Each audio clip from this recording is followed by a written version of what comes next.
gear, baby. You ready? Ready.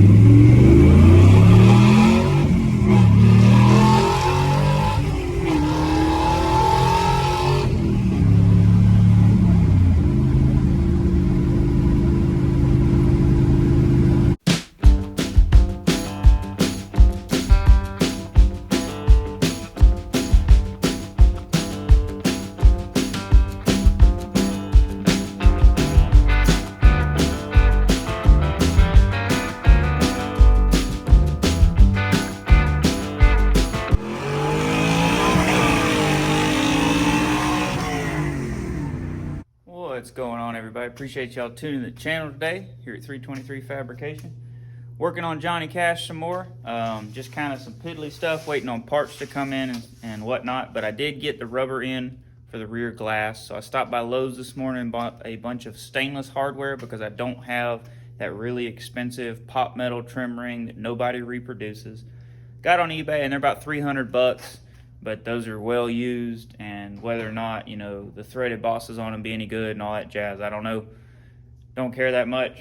To me, it's not worth the 300 bucks. So I bought some nice stainless machine screws and finish washers and some nylocks and some washers for the inside. And so that's what we're gonna do first. I'll show you all that. And then maybe if some more parts show up, drop shackles are supposed to be here today from China's on. And then I've got a windshield rubber ordered, a couple more pieces for the windshield, and once that shows up we'll throw that in as well, which will be cool. Kind of close the truck up, make it seem more, you know, like a truck and not a buggy, because it was driving it up and down the road yesterday. This thing's pretty gnarly. It's got some get up and go, and all that wind blasting in the face, you know, it might not be that fast, but it really felt fast. So let's get started. So the way the windshield works, or the rear glass works on this truck, is it's got a rubber that goes in here and a piece of pop metal trim that goes around it, and it bolts through these. You're supposed to have screws that come from the inside to the outside, and I guess that inner piece is removable. I don't know, I gotta look at that. But I bought some stainless hardware. Let me show you that real quick. About $20 worth of little tiny screws. I guess this piece is removable, so I'll pull this out, make life easier. And we'll get that done. Like I said, we're waiting on the rubber for the windshield. But if you're new, this is Johnny Cash. It's a 93 D350 Dodge chassis, 12 valve Cummins. That's a 96 Dana 80 rear end. It's got a 518 automatic, which is a 727 with overdrive, 40 Chevy cab, and about a 40 Dodge front end for it. Got it from a buddy of mine, and we've just been piddling with it. Gonna make a cool car hauler out of it. Lowered the front, serviced everything, swapped the rear end. Dad painted the frame from the cab backwards. We'll still do that on the front eventually. Probably once we tear it off to get the fenders mounted and the wheels and tires and the radiator and all that jazz is out the way. I'll wire wheel the front and we'll paint it as well. But we're just kind of piddling with it. It's kind of ratty. Super cool though. So let's go over here. And today the plan, till parts show up and get this rear window in, then I'm gonna take a break. I gotta weld these collectors up for a buddy of mine on Fox Body Mustang.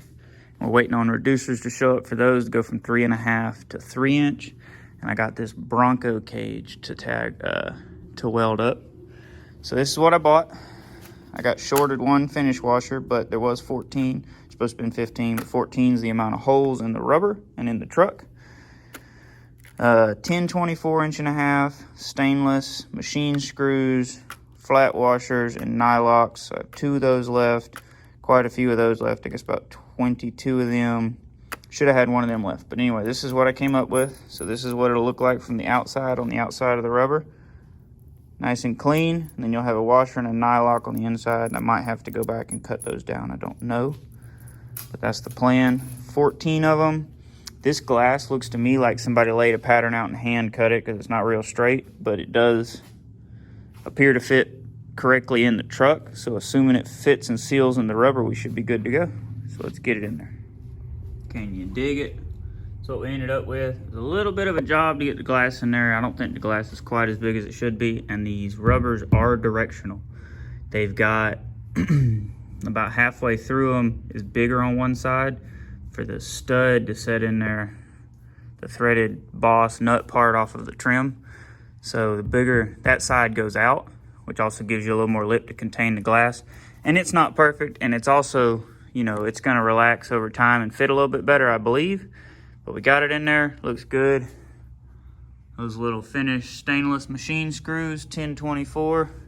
Then on the inside, we did washers and nylocks. And I might have to trim those down. And if I do, then I'll tape up some cardboard over the glass so I don't get sparks stuck to it. But I might have to trim those down for that interior piece to go back in. I don't really know, but I'm just gonna leave it out for now. But we've got a rear window, which is pretty cool. Check it out, y'all. Drop shackle kit showed up. So got these off Amazon, 30 bucks. I canceled the order for the ones on eBay. So I have to drill these upper holes out to 3/4, they're a 5/8, and push the sleeve out of the bushing. Hopefully it won't be too bad to do. And then these should work. But these first gen trucks have got a 2.5-inch wide leaf spring, where the second gen trucks have a 3-inch. So that should do just fine. Like I said, it'll go in there. That'll give us quite a bit of drop on the back. Should look good. But I'm gonna get these holes drilled and these pressed out and start breaking this all loose. All right, y'all, I got these bolts broke loose, but I wanted to do a quick walk around so that you would have like a before and after, because I forgot to really do that with the front of the truck when we lowered it 4 or 5 inches, however much it dropped. But you can see the truck's got a pretty good rake downward. And so we're gonna put these drop shackles on it and see what we end up with. Should be pretty good. They're quite a bit longer. It's supposed to be either 2 or 3 inches of drop, whichever hole you use. So we're gonna go 3 inches to start with. Okay, here's where we're at. Took a break on the back of the truck. I'm probably just going to buy new bolts and just get the big hammer out and beat them out and destroy them. So I took a break and I'm pressing the bushings, not the bushings out, but the sleeve out of these bushings. I guess what they do is they pour these hot with this piece in there, so it's all stuck to it. Whereas like a good quality poly one, you know, this would slide out almost by hand. But it'll be all right. The bolt will fill it back up. So I'm gonna press this one out now, and then we're gonna drill these 3/4. Then I'm gonna go back to beating on the back of the truck. Okay, took the big sledgehammer and just went to whacking on them, and I got them out, and then took a punch in a smaller sledge and drove them out, and they hit the hitch. So what I'm gonna do is pick the truck up and just notch the hitch out on both sides, so I don't have to take the trailer hitch off to get these bolts out. Then we'll set it back down, knock them the rest of the way out, and then work on getting these out right here. Decided worst case scenario, I just had to go buy some new bolts because we weren't getting anywhere otherwise. Okay, I got my notch cut on both sides. Got these old crusty bolts knocked out. I might be able to just clean them up and reuse them, hopefully. I got the truck lowered, leaf springs pulled up above it. I'm gonna clean all that up and paint down in there before we put it back together. Now is gonna be the fun part, is trying to get these out. And there's nothing, you know, keeping them where they are. I can kind of wedge a piece of wood in there. Hopefully I can get them to come on out too. But I hadn't tried turning these yet because they were against the frame. And then before we put it back together, I'll clean all this up, you know, knock the sharp edges off, put some paint on it. But I like it, it's low. It's a low rider. Looks pretty good. It won't be this low, but it'll be low for sure. Hopefully do about 3 inches. All right, we got to replace all but one of these bolts. So I'm gonna go ahead and replace all 4 of them. You can see I mushroomed that one, beating them out.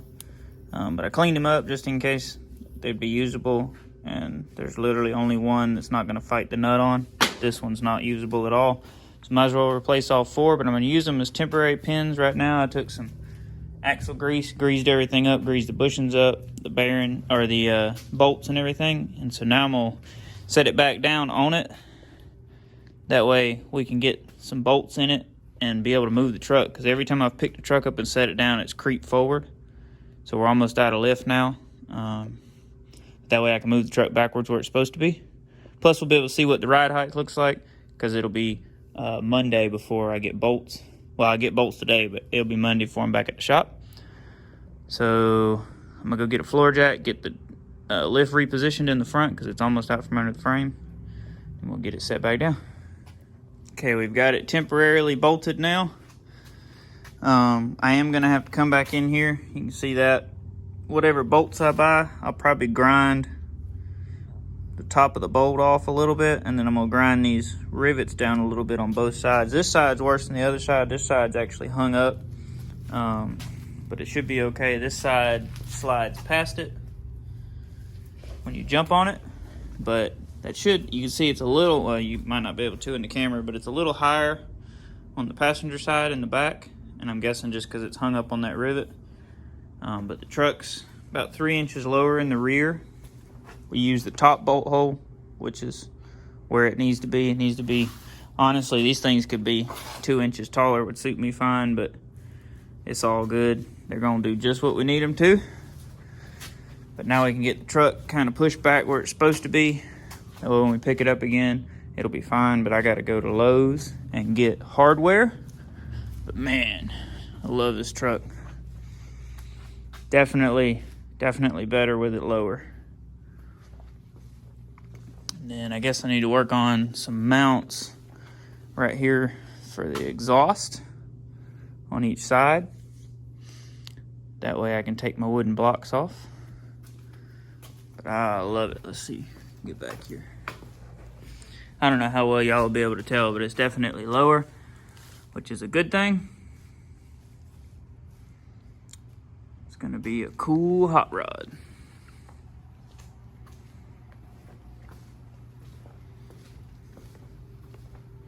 But that was a job, getting them bolts out. And I greased everything, putting this in, but we'll knock all this out and I'll spray some paint on it while it's apart. After I get bolts and, you know, grind the heads down and everything. But I like it. A little more done. All right, I got pulled the drop shackles back out and knocked the old bolts out. The new bolts aren't quite as long. And believe it or not, Tractor Supply and Lowe's, none of them had nylocks. So I only have one nylock. So I'm gonna run regular nuts, which they're also not as wide, and lock washers. Hopefully that'll be sufficient, but I painted all this and then I realized I still had to clearance the head of them two rivets, that one and that one on the opposite side. So I did that. I'm gonna put it back together and check. Hopefully the bolt head will clear. If not, then I'll take and clearance the bolt head as well, which I'd prefer not to do. I'm gonna get a little paint on them and then we'll start assembling it. Get the grease back out and grease all 4 new bolts just like I did the old ones, just to make them work better. Maybe they won't get stuck next time. Okay, y'all, for whatever reason, and it could be this leaf pack shifted a little bit from me beating on it. I really have no idea. But this bolt, once I clearanced the rivet, this bolt didn't need to be clearanced, but this one did. So it's got about half the thickness on there. Just cut it with a cutting wheel and clean it up. I'm gonna spray some paint on it so it don't rust. And then we're gonna get the bottom bolts in, get everything snugged up. Should be able to drive the truck again. There it is, boys and girls, all the way on the ground. The everything clears, everything's tight and greased. There's your clearance on this side. There's your clearance on this side. So should be good. Shackles are up and down, but I expect it'll settle some. Plus, you know, it's gonna have a steel flatbed on it, which is gonna add weight, and a gooseneck hitch, and we're gonna haul with it. So hopefully, you know, it'll settle some. It's definitely stiff in the back. We've still got to add shock mounts, but making some progress. I love it. It's so much lower. I know it's hard to tell on camera, y'all, but it really is. The truck looks so good. Old Johnny Cash.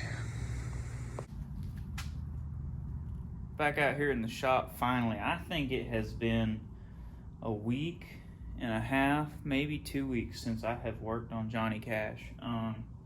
Got the exhaust blocked up. I'm fixing to build a couple of mounts to go on the frame. That way we can get the exhaust solid mounted. That'll be done. Just something piddly. Got the Volkswagen in here. It is cold. It has been in the upper 20s, low 30s here. And Hannah, my wife, and mine, both of our TDI Volkswagens, like hardly get warm, you know, heater wise. And so I brought it in here and blocked off part of the radiator. So I'm gonna experiment with mine, and then I'm gonna do hers, because I don't want to block too much and then hers run hot or anything. That's what I'm doing right now. The last thing I did was the drop shackles. And the truck's been in and out a couple times, working on other people's stuff. But you know, gotta do that from time to time. So let me turn this around. I'm gonna show y'all kind of what it's in my head. It's just real simple. Shouldn't be much to it. And I'm thinking I'm gonna weld them to the frame. I'm not really sure yet, but I'll show you. So what we got, I got a couple pieces of angle iron. They're just made into mounts, you know, and I'm thinking they'll go on the frame, and I'll use a couple of them U-bolts, just catch the bottom of a U-bolt. And hopefully that'll be, you know, just one, and then nut it on both sides. Maybe, I don't know, we'll see. That's what's in my head anyway. This is something we were working on. Buddy of mine broke drive shaft in his Camaro. Spicy. Stacks are a little taller now. They're picked up off the frame. I think they're about perfect. Look to me like they're pretty well centered, and I think they're about the same height. This one might be a hair lower, but it's hard for me to tell. But this is what I got, y'all. Welded two sides, more than sufficient. Got a nylock nut on the outside of both of them. And just used another set of clamps. And this one's a little looser than the other one. I'm not really sure what I can do about that, but it's not gonna fall out. Looks good and is functional. So what I'll try and work on tomorrow when I get here is some rear shock mounts. That way we can wrap that stuff up. And then after that, I guess we're gonna have to move on to getting the front end on this truck and making this joker look really cool. All right, this afternoon we're gonna try and tackle some shock mounts for the rear, the lower mounts. So this is what came off of the truck with the 14 bolt. And I couldn't use these because the axle diameter was bigger. And yeah, I think that was just why. It was just this way. So what I've done, I've cut this down because the pads that are on the truck now, these are way apart, but they're close this way. So I wallered these holes out, and I cut it in half, and this is going to be what I use to mount. And I got nuts, washers. So I did one to start with. I still got to do the other one, but that way I could explain it to y'all. And what I'm going to do, because the truck's lower as well, the shocks are really too long, so if I put it here, it hits. So I'm gonna move it over, and it's gonna bolt up right there, which is gonna put pressure there. And then when I set the truck down, that should hit really close. So I'm gonna get the other one cut and get them painted and installed.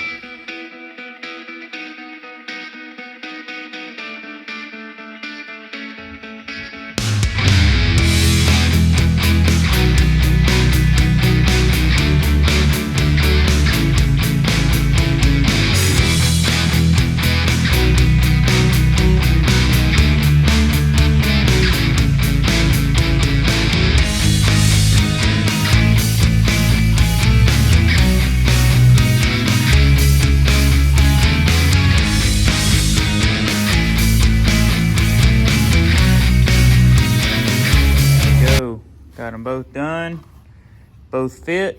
Just get some paint on them. As y'all can see, that little goober right there is crazy. Molly, you like the sparkles, do you? Do you?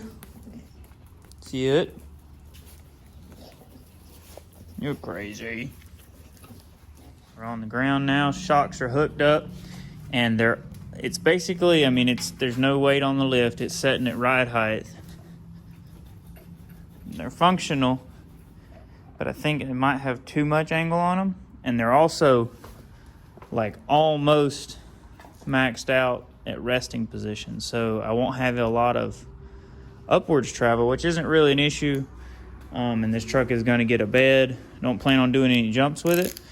And with the angle, I think it'll sort of act like having a sway bar take some of the roll out of the truck, which I don't know that it rolls turning corners hard. I mean, I really have no idea. I haven't driven it. But I'm going to leave it where it's at for now. You see, bolted on the outside. I could move it over. The only reason I didn't move it over is because on this one, I'll have to cut this mount off. And so this was the easiest play to start with. So that's the route I'm gonna go, try it out. And I'll probably replace these shocks eventually. Over here we have plenty of clearance because this original mount comes out in the front. But I like it. I like the angle mount. Whether or not this is too much angle, I really don't know. But it now has rear shock mounts. Hi, Molly. Hi, Molly. Oh my goodness. Y'all see this? Can you imagine trying to lay on a creeper under something? You get so much help, I promise. I promise you do. But anyway, y'all, making a little more progress. Glad to work on the truck a little bit. I do have some more stuff coming up that I got to work on. I got a pretty gnarly nitrous Fox body Mustang I'm gonna do some 3.5-inch stainless on, and if Edgar's cool with it, I'll do a video on that car, put it on the channel. That's the one I did those collector extensions on. You saw in one of the previous videos where I just was talking about them a little bit. The Bronco roll cage is gone. It turned out pretty good. And I do have that F-body Camaro, that white one outside still, that the drive shaft got broke in, and we're waiting on a yoke and U-bolts and a pinion seal for that. We can put that car back together, get it out of here. But that's gonna wrap this video up. I'm thinking the next video, and so here's where the dilemma lies. I have to, kind of the next point. Oh, I ordered a wiring harness. I think I already told y'all that. Just a $70, Chinese EML cheapo. But I really want to put the front end on this truck. I got to order some headlights. But Christmas is coming, and so I'm trying to be smart with my money and not spend too much, because I like to buy other people's stuff too. But kind of where we're at, I'm thinking I don't want to take the radiator off the truck until I'm got a week to put the front end on it and measure it for a radiator and order a radiator and wait on it to come in, because this truck is just too much. You can't push it around. You can use a forklift or the tractor, but as far as just in and out, it's kind of too much to push around. But if I've got the lift tied up with, say, the Mustang, I can put this truck over there. The way we rearrange the shop again, I moved my welding table. We do have more room. Might have to move Dad's chair and his sitting table over in front of the 57 or something, but that'll be okay. That's kind of where we're at. I want to get, when the wiring harness comes in, I'm going to wire, lights and stuff. I got a set of fog lights upstairs I'll probably use for headlights temporarily. And once we get lights on this truck and get the windshield stuck in it, I could actually drive it the way it is without the front end on it. So I might just wait and, I'm going to have quick connects on the headlights and everything anyway. So I might just wait and wire it up, put some lights on it, and drive it as it is. I do need to go get that bed from Jimmy, so I will do that maybe Saturday. I got a guy supposed to come and buy that 68 GTO, so if that sells and I've still got enough daylight, I'll go to Jimmy's and get the flatbed that we're going to cut down and put on this truck. That'll be cool. Once we get it on there, kind of talk about plans for that. But y'all, I really appreciate everybody watching these videos. Some of them have actually been kind of popular, which is exciting to me. The channel's been kind of slow, and I know that, and that's part of it. I do what I can, and we're still looking at maybe trying to buy another rental property. I really would like to have basically it's not going to be mailbox money, because I'm going to have to work and maintain the properties and do all of that. But I would like to supplement my income some. That way maybe one day I can do this YouTube thing full time. Whether I make, really any money on YouTube or not wouldn't be the point. I would get to do what I enjoy doing and take y'all along with me. So that would be a real blessing. But guys, either way, we're really blessed as it is, and I'm so thankful for that, and I'm thankful for y'all watching. So y'all have a good one. God bless you. Just kidding, y'all. I wasn't quite done. I actually moved them over to the inside. I like it better. This one clears. This one did not, so I cut a little off of that ear, but still left it where if I ever wanted to use that for something, I can. So I'll get this bolted up. It's got a little more angle down. I didn't like it because I was with the suspension hanging. See, with it hanging now, I had to compress the shock a little to put it on. Before, with it hanging, it was actually hanging by the shock. So when I jump on it and unload, you could hear it bottom the shock upward, like it would run out of stroke. So there you go. That'll do it. Much better. I can jump on it. I don't have any clunks anymore. So that'll do. I like it.